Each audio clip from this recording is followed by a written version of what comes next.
संजय राऊतला चांगल्या प्रकारे एकनाथ शिंदे साहेबांच्या दाढीची कल्पना आलेली आहे। हेच संजय राऊत राज्यसभेचे सदस्य होण्यासाठी शिंदे साहेबांचे पाय धरत होते। आमच्या सारख्याची मतं घेऊन ते राज्यसभेवर गेलेत।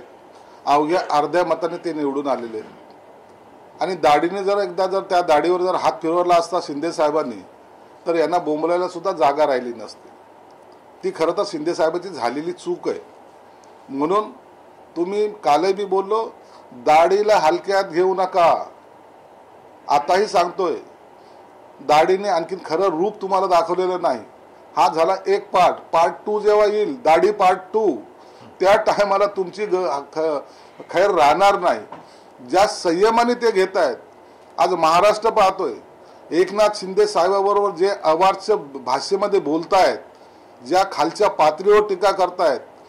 अनेकांचे आम्हाला फोन येतात की साहेब याचा थोबाड बंद करा, परंतु जर त्यांनी मनावर घेतलं, दाढीवर जर हात फिरवला तर संजय राऊतची अवस्था काय होईल। मग असलेल्या भांडूपच्या बाजूच्या डम्पिंग ग्राउंडवरच जाऊन त्यांना बसावं लागेल, हे त्यांनी लक्षात ठेवलं पाहिजे। भाजप शिवसेनेची युती ही गेले 30 वर्षाची आहे। ती परंपरा कायम राहावी म्हणून 2021 मध्ये आम्ही सत्तेत राहून उठाव केला होता। त्याचे परिणाम आता सर्वाला जाणवायला लागलेले आहेत आणि त्यांना असं वाटतंय की काही करा, परंतु हे शिवसेना भाजपचा युती जी आहे ती कुठेतरी खंडित झाली पाहिजे आणि आम्हाला उडी मारून त्याच्यामध्ये जाता आलं पाहिजे। परंतु लक्षात ठेवा, ही युती तुटणार नाही। ही युती मजबूतीने आपलं काम करेल आणि ज्यांना हे स्वप्न पाहिजेत त्यांनी सुद्धा आता अजितदादांबरोबर सहभागी व्हावं। खऱ्या अर्थानं त्यांना अजितदादांनी चपराक दिलेली आहे आणि त्यांच्या पक्षाची जाणीव सुद्धा करून दिली। संजय राऊतला चांगल्या प्रकारे एकनाथ शिंदे साहेबांच्या दाढीची कल्पना आलेली आहे। हेच संजय राऊत राज्यसभेचे सदस्य होण्यासाठी शिंदे साहेबांचे पाय धरत होते। आमच्या सारख्याची मतं घेऊन ते राज्यसभेवर गेलेत।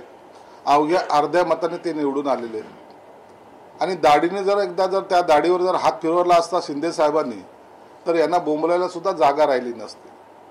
ती खरं तर शिंदे साहेबांची झालेली चूक आहे। म्हणून तुम्ही कालही बी बोललो, दाढीला हलक्यात घेऊ नका। आताही सांगतोय, दाढीने आणखीन खरं रूप तुम्हाला दाखवलेलं नाही। हा झाला एक पार्ट 2 जेव्हा येईल, दाढी पार्ट 2, त्या टायमाला तुमची खैर राहणार नाही। काय मिळालं असतं, काय मिळालं नसतं, ही गेलेली गोष्ट आहे, भूतकाळ आहे। आता तुम्हाला विरोधी पक्षनेताही मिळत नाही, हे दुर्दैव आहे। आणि म्हणून आता काय झालं असतं, मग 2 वर्ष घरात बसले नसते तरी सुद्धा तुम्ही चाललं असतं। तुम्ही राष्ट्रवादी काँग्रेस बरोबर गेले नसते तरी फूट झाली नसती। हे जर तरला राजकारणामध्ये कवडीची किंमत नसते। निर्णय घेण्याची क्षमता तुमच्यात असली पाहिजे आणि ती क्षमता आमच्या दाढीवाल्यामध्ये आहे, याची पुन्हा त्यांना जाणीव करून दिली पाहिजे। एक निश्चित आहे, शिंदे साहेब हे दिल्लीच्या राजकारणात जाणार नाहीत। महाराष्ट्राच्या राजकारणामध्ये त्यांनी कोणतं पद घ्यावं, कोणतं घेऊ नये, याबद्दल आम्ही त्यांना कोणीही सल्ला दिलेला नाही। त्यांचा निर्णय ते स्वतः घेतील। पक्षप्रमुख म्हणून, आमचे मुख्य नेते म्हणून त्यांना तो अधिकार सर्वांनी बहाल केलेला आहे।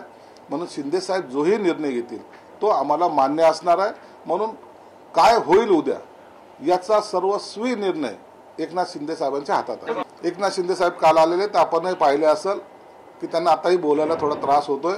आज दिवसभरात किंवा संध्याकाळपर्यंत शिंदे साहेब वर्षा निवासस्थानी येणार आहेत। त्यानंतर या तिन्ही प्रमुख नेत्यांची बैठक होण्याची शक्यता आहे। आता उशीर नको, तातडीने निर्णय घेण्याची ही प्रक्रिया आता सुरू झालेली आहे। म्हणून ती एक बैठक होईल।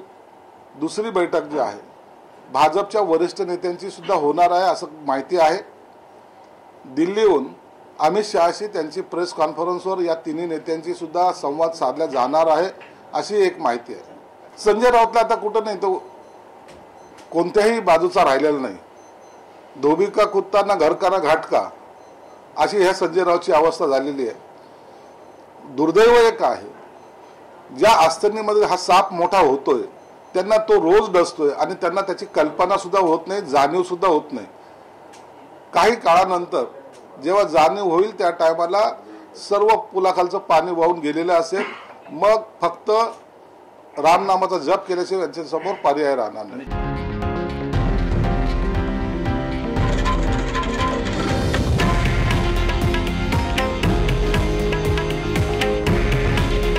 हे आहे देशातील नंबर 1 न्यूज नेटवर्क आणि आपण पाहत आहात TV9 मराठी.